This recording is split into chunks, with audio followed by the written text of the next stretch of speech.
This is Kaypacha with the weekly Pele report. This is a special Pele report honoring today's supermoon total lunar eclipse. You've got to be feeling the energy. I mean, if you're alive and you're not totally numbed out by now, okay, it's like, you know, it's electric. Aquarius, ruled by Uranus, the nervous system, okay, like, zzz, wow. That moon is, the super moon is when the moon is like so closest to the earth, it appears bigger than it, you know, bigger than ever. Yeah, that's a super moon. It's a blue moon. It's the second moon in the month. That's why they call it a blue moon. And then it is a total eclipse. The solar eclipse coming around a couple of weeks from now, okay, is not a total solar eclipse. It has to be really close to the moon's nodes in order to be a total eclipse. And this moon, okay, is so close to her north node. It's at 11 degrees, 37 minutes or something of Leo. And the node is up there at 13 or 14. It's only like 3-4 degrees away from being exactly on the nodal axis. And what's opposite it? Venus. Oh my God. So Venus, you know, moon is not only opposite the sun for a full moon and a total lunar eclipse, but Venus is also there. So a few hours after, you know, the eclipse, boom. The eclipse was 1 hour ago. I mean, it's still happening right now because it just doesn't happen. It's not a thing that happens in a couple of minutes. Anyway. So, that's what's going on, and not only that, but what? We've got Leo, moon, full moon in Leo, the lion, the lioness, opposite the sun and Venus. Today, Mercury goes into Aquarius. So we got the south node of the moon, Venus, the sun, and Mercury all over there in Aquarius, holding out against the moon. No, they're all working together. The planets are always working together. Okay, they're both, all of them, in square to the biggest planet in our solar system, Jupiter. You know, Jupiter is like almost big enough to be a star. Did you know that? There's, if a certain thing happened or whatever, it collapsed on itself or whatever, boom, it could become its own star. Wow. Okay. So, yeah, I'm going to be doing something a little different today. This is going to be a long Pele report, but it's not just a Pele report. I've had some people ask, you know, not just to be talking about this stuff, but to bring in some practices. So, after I'm done talking at you, I'm going to bring you a Kundalini Yoga, a breathing exercise, thanks to Carl, who emailed it to me, that is all about strengthening and energizing ourselves, releasing toxins, purifying, purging. That gives us more energy. It helps us center ourselves and ground ourselves, because this is especially what we need at this time. Leo is a fire sign, Aquarius an air sign or an outer space sign, and it's just like up, up, up, up, boo. So I'm going to be talking for quite some time today because there's this, we really want to look at this. This is a very powerful time.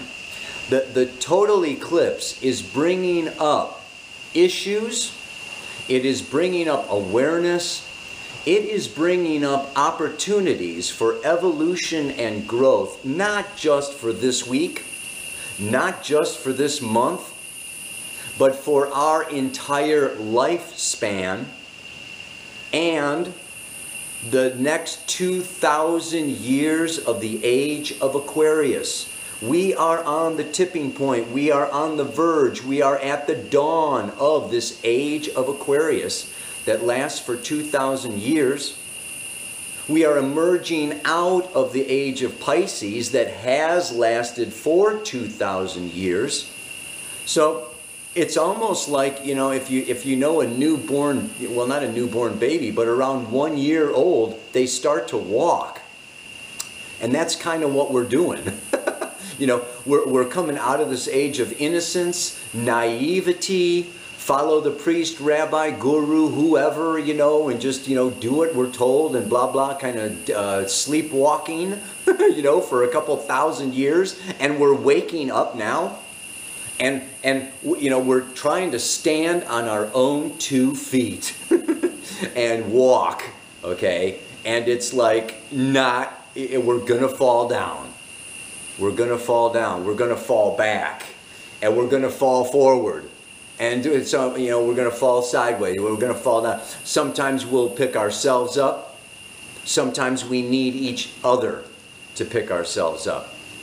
So I especially want to thank my amazing, wonderful wife, Laura, okay, for just like really bringing in so much of the content for today's Pele report, because this is the axis. And part of this coming into this age of Aquarius is dealing with the paradox. The paradox of the Leo-Aquarius axis, okay, is independence and interdependence. Between being an individual and between being a community. Between being self-engrossed, narcissically oriented, you know, egotistical, you know, I am it, I'm the star, I am the amazing king or queen of planet Earth, yeah, you know, versus, right, in opposition to, but like coexisting with, community. So, you know, she sent me this little thing today, and I'm going to read it to you a little bit here. Yeah, this is from the Center for Healthy Sex.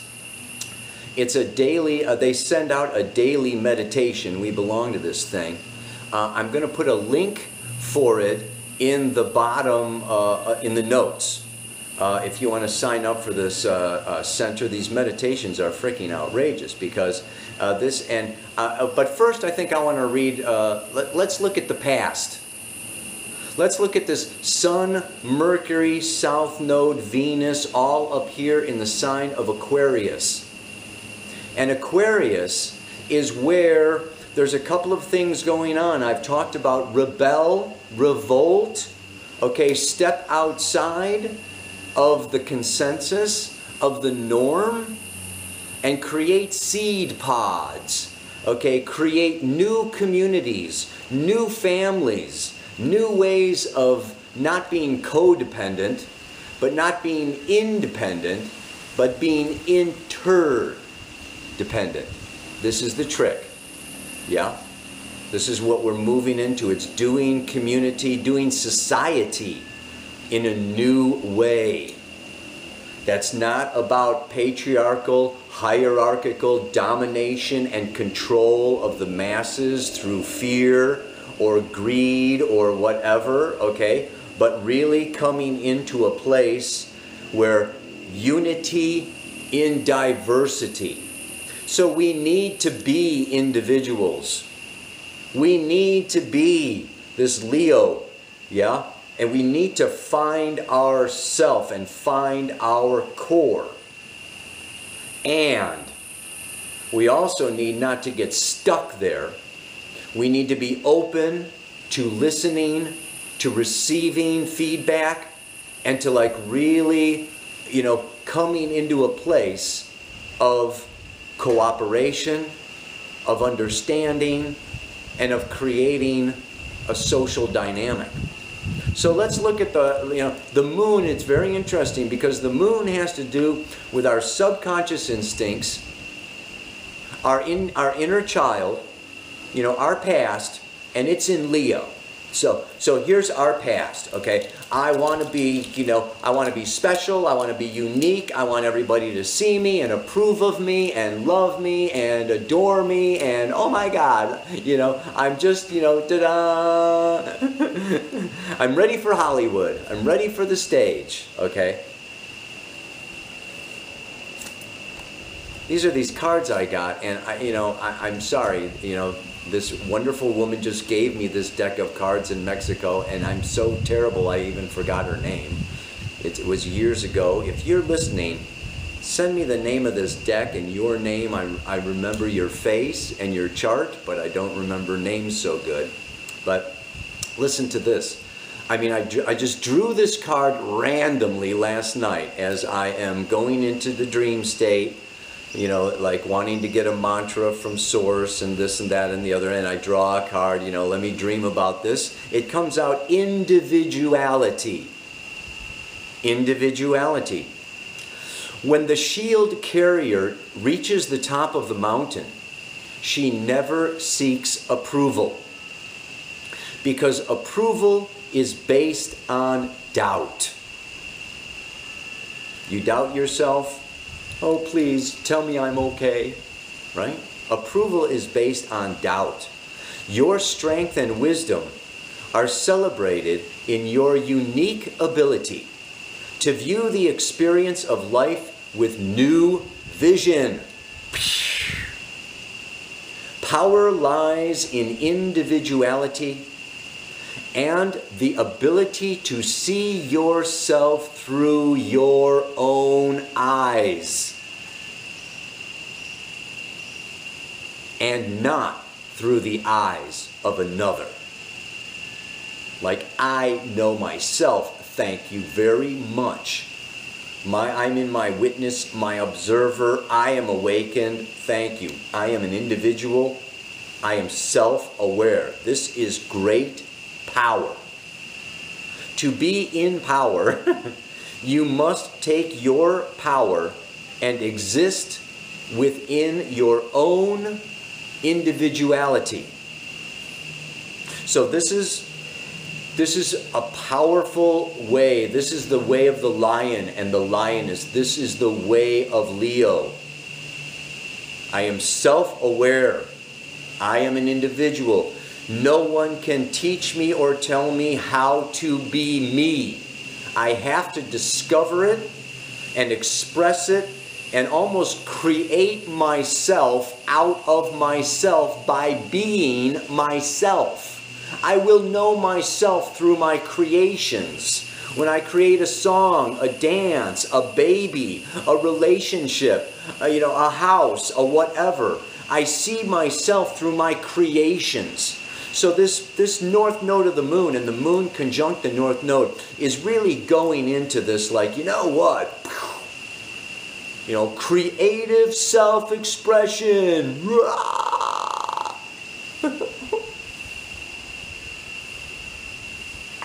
But Jeffrey Green, the founder of evolutionary astrology, says when there are planets conjunct the south node of the moon, it's unfinished business or a fruition of everything that has come in past lives. The Sun and Venus are both conjunct the south node of the moon in Aquarius.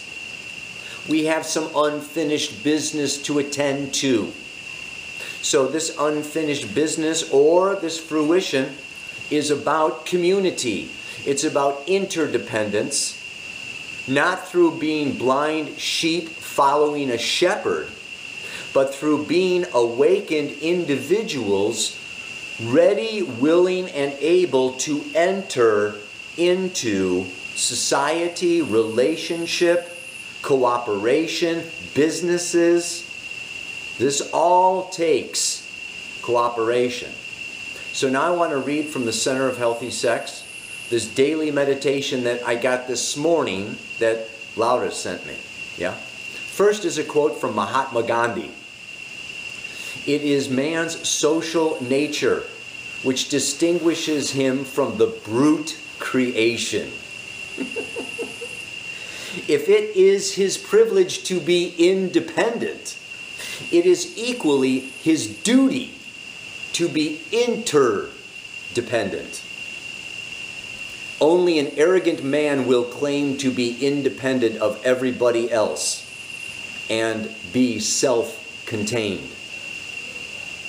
So this is Mahatma Gandhi. Obviously, he led, talk about Aquarius, leading the revolution against the English, okay, for all of, the people in India. It's like, hello, big fella.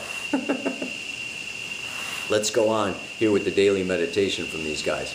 When two beings depend on each other and interdependence occurs, that's fully natural because, as in all of nature, no single being can thrive alone. In interdependence, both parties are mutually reliant, while in dependence, one party leans entirely on the other. A period of dependence may be crucial for children, puppies, kittens, and other young to survive. But interdependence is an equally crucial adult developmental task. It's essential not just for a couple, but for larger entities as well, for a family or a business, for human society, and for our earth. By tending to your lover, family, neighbors, and the living earth, you're ultimately tending to your own garden. I like it. Homeostasis, the balancing wisdom of the body, is key to all healthy interdependent systems, including relationships. It keeps the system's equilibrium, much as healthy bodies keep a proper temperature. Because attachment is so central in our development, we can describe a relationship as though it were a physical body, with vital organs and points of vulnerability. When one of these points is injured, say the trust organ, or the respect organ, the entire system, relationship, may shut down. Robust systems, relational or physical,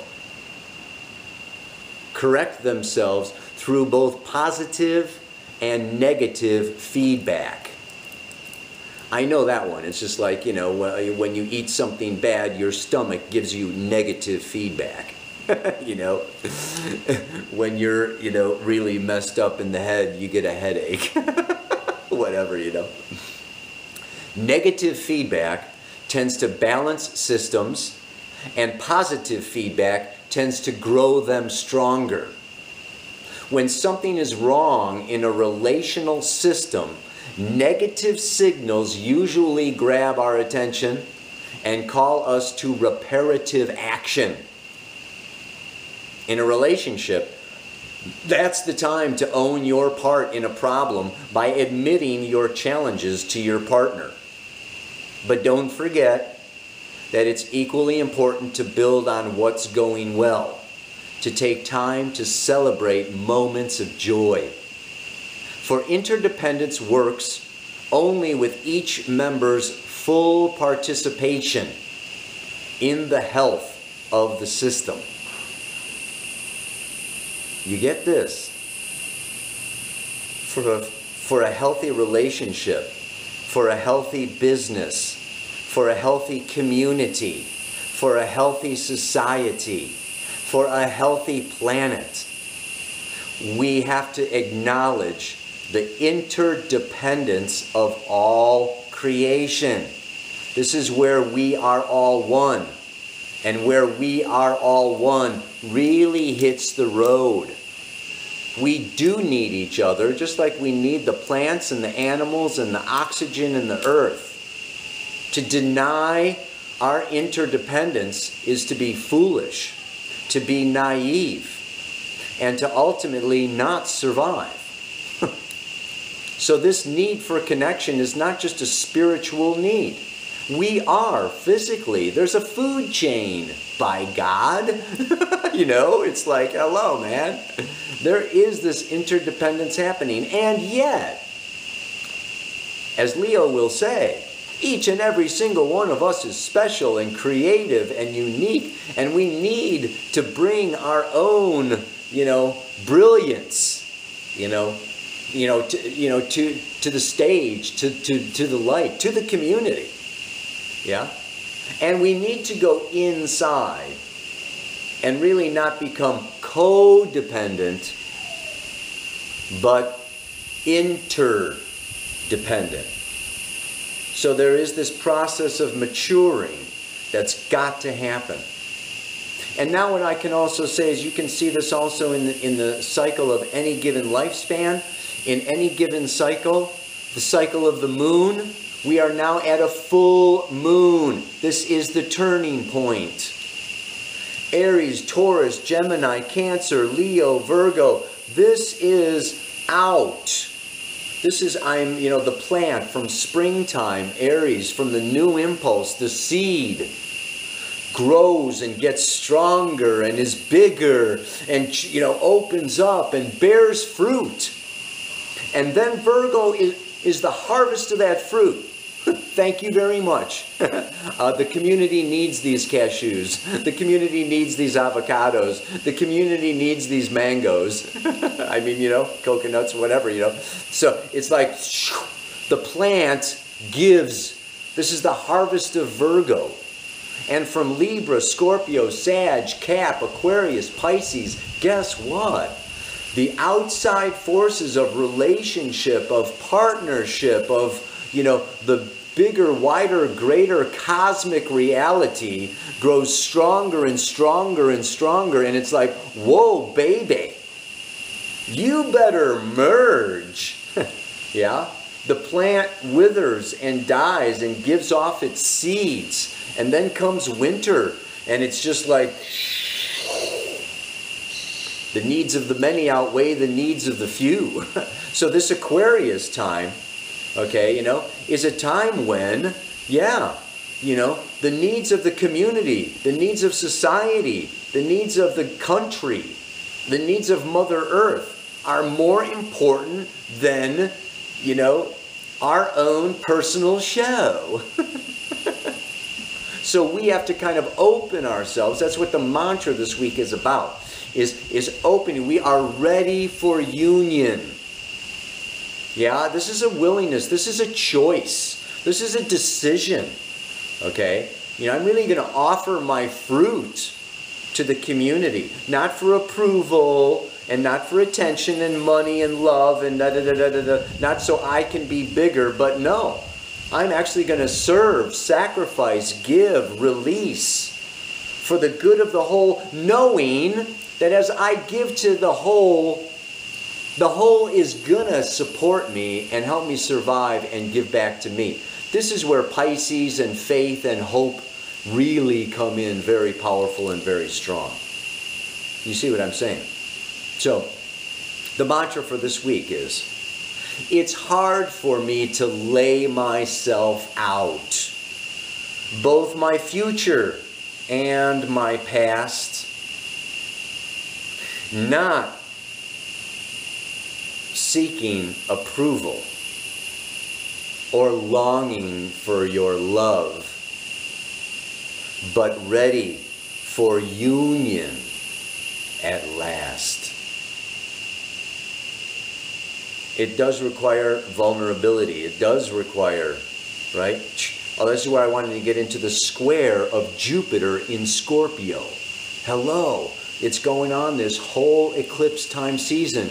Next week, Wednesday, Venus squares Jupiter. Then the sun comes around and squares Jupiter. So we've got this whole Venus, Sun square Jupiter. Right now the moon is square Jupiter and blah, blah, blah, blah. Next week I'll talk about, the third quarter moon. She's conjunct Jupiter. So this Jupiter in Scorpio is saying there are great rewards, great abundance, great fruits to be received through Scorpio, 8th house, union, merging.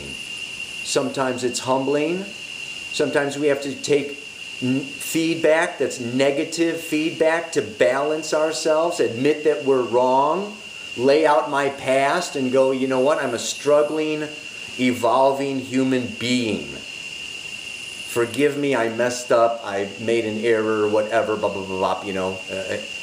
I mean, it takes guts, right, to just like admit sometimes that we blew it, made a mistake or whatever.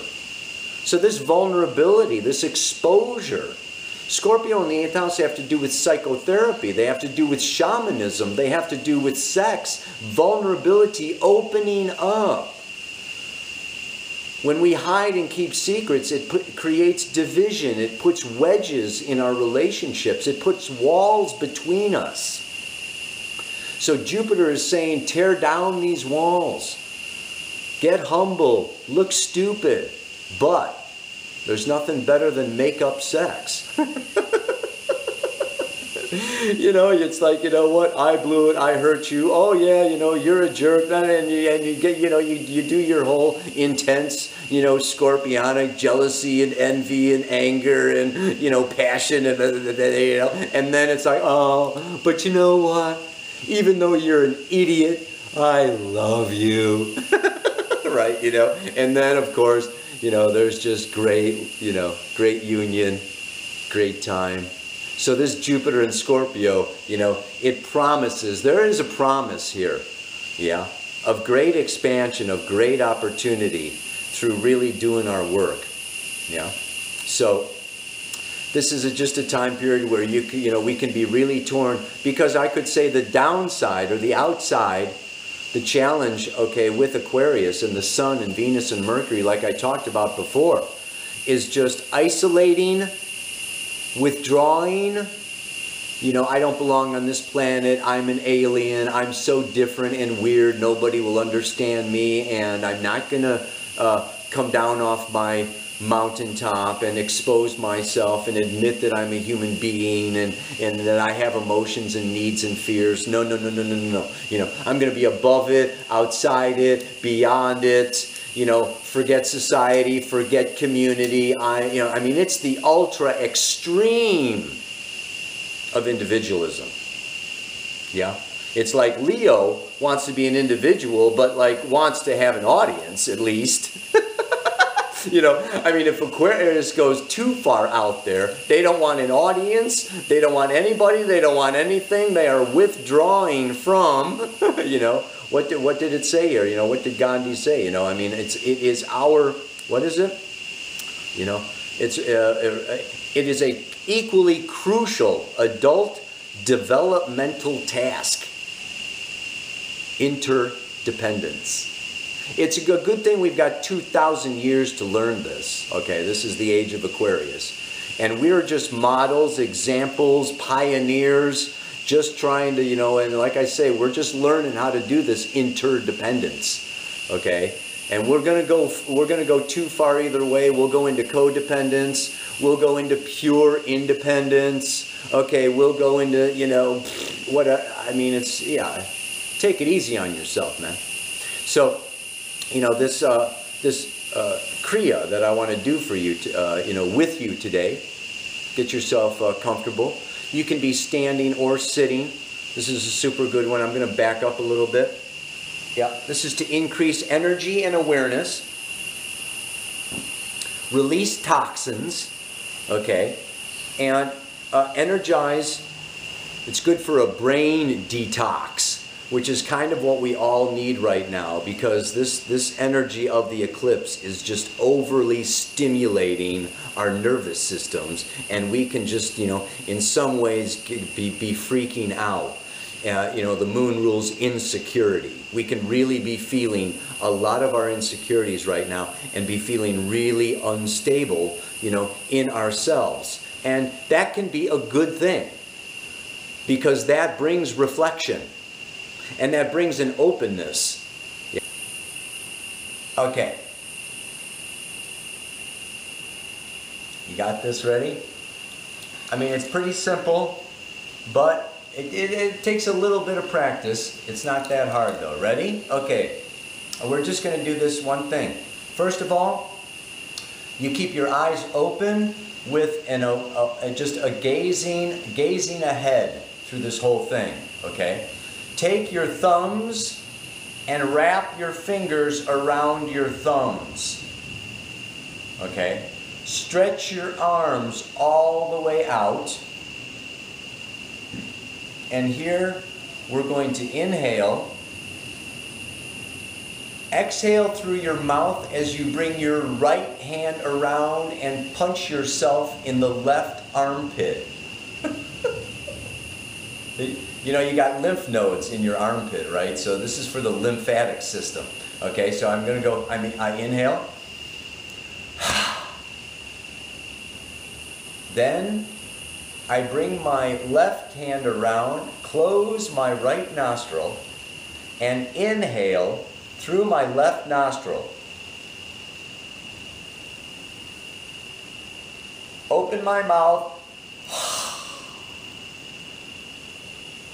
And do the same with the other side. You ready? So, we inhale.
"12 rounds. One round is the complete cycle is doing both sides. Okay, so it would be that, you know, we inhale. Here's one. I'll just do one round for you. Ready? Inhale.